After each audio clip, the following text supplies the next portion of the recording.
ऐसा क्यों है कि शुगर वाले मरीजों में फ्रोजन शोल्डर ज्यादा होता है? जानना चाहते हैं? इस वीडियो को लास्ट तक जरूर देखिए। Hello and welcome all of you, I am chiropractic doctor Asad Mirza और आज मैं इस वीडियो में बताऊंगा कि क्यों डायबिटीज वालों को फ्रोजन शोल्डर ज्यादा होता है। यहां पर डायबिटीज को शुगर की प्रॉब्लम भी कहा जाता है। तो क्यों शुगर वाले पेशेंट शिकार होते हैं फ्रोजन शोल्डर का?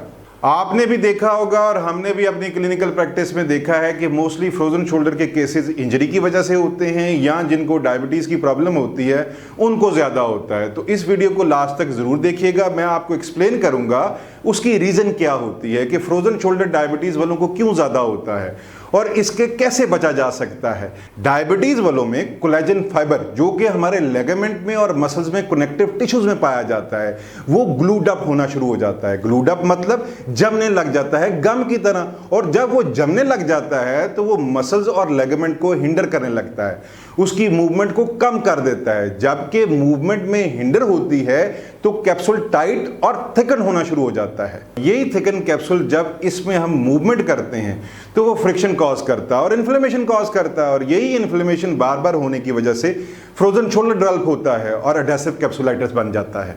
अब ये प्रोसेस होता कैसे है और इस प्रोसेस को हम कहते क्या हैं? ग्लाइकोलाइजेशन। तो ग्लाइकोलाइजेशन प्रोसेस से डायबिटीज वालों को फ्रोजन शोल्डर कैसे होता है? तो मान लीजिए शोल्डर जॉइंट में जो लुब्रिकेशन है उसका जो फ्लूइड है वो हो गया थिन। तो जब शुगर मॉलिक्यूल्स उस थिन वाटर में आते हैं, उस लुब्रिकेशन में आते हैं, तो जैसे आपने देखा होगा चाशनी मिठाई में जो थिक फ्लूइड नीचे पड़ा हुआ होता है शुगर क्रिस्टल्स होते हैं, ऐसे ही वो शुगर क्रिस्टल्स हमारे जॉइंट में फंस जाते हैं।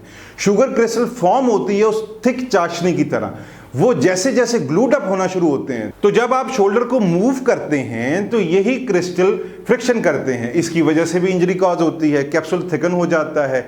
अपने आप को प्रोटेक्ट करने के लिए फिर इन्फ्लेमेशन का प्रोसेस शुरू होता है, तो इसकी वजह से भी फ्रोजन शोल्डर होता है। तो अब आपके दिल में ये क्वेश्चन भी आ रहा होगा कि ग्लाइकोलाइजेशन प्रोसेस डायबिटीज वालों को सिर्फ शोल्डर में ही क्यों होता है, इसका इफेक्ट बाकी जॉइंट्स में क्यों नहीं होता? तो इसका आंसर है कि शोल्डर जॉइंट जो है एक ऐसा जॉइंट है जो सबसे ज्यादा मोबाइल में है, सबसे ज्यादा हरकत में रहता है। और दूसरा, शोल्डर जॉइंट अगर नेचुरल भी पड़ा है तो भी मसल्स को होल्ड करने के लिए लगातार काम करना पड़ता है।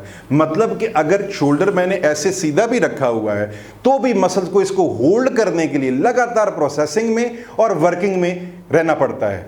बाकी सब जॉइंट एक के ऊपर एक स्टेबिलिटी में है, तो ये इसका फर्स्ट रीजन होता है। सेकेंड रीजन होती है शोल्डर की मोबिलिटी ज्यादा होने की वजह से इसमें शुगर क्रिस्टल जल्दी जमते हैं, और वो ग्लूड अप वाला प्रोसेस कोलेजन फाइबर का वो भी इसको ज्यादा प्रॉब्लम करता है क्योंकि मूवमेंट इसमें सबसे ज्यादा होती है, और जब वो मसल ग्लूड अप की वजह से उसको पुल बैक करते हैं तो फ्रिक्शन कॉज करती है और फ्रोजन शोल्डर बनता है।